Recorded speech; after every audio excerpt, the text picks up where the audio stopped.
একটি গোষ্ঠী ষড়যন্ত্র করছে যেন ফেব্রুয়ারিতে নির্বাচন না হয়, কিন্তু কোনো ষড়যন্ত্র নির্বাচন আটকাতে পারবে না। প্রয়োজনে আমরা রাজপথে আন্দোলন সংগ্রাম করে নির্বাচন আদায় করে নেব বলেছেন বিএনপির কেন্দ্রীয় নির্বাহী কমিটির স্বেচ্ছাসেবক বিষয়ক সম্পাদক মীর শরফত আলী সপু।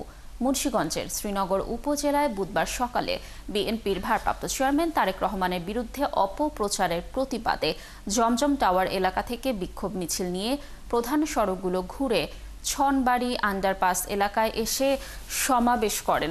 এ সময় তিনি আরও বলেন, একটি মহল নির্বাচন ঠেকাতে নানা ষড়যন্ত্রে লিপ্ত হয়েছে, তবে জনগণ সেই ষড়যন্ত্র সফল হতে দেবে না। পরে জুলাই আন্দোলনে নিহত আবু সাইদ ও ওয়াসিম সহ সকল শহীদদের রুহের মাগফিরাত কামনায় বিশেষ দোয়া ও মোনাজাত করা হয়।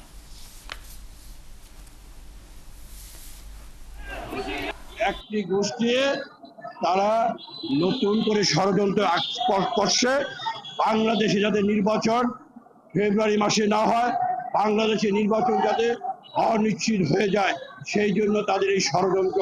আমরা এই ষড়যন্ত্রকে বলে দিতে চাই, আপনারা যতই ষড়যন্ত্র করেন, আগামী ফেব্রুয়ারিতে বাংলাদেশে নির্বাচন হবে।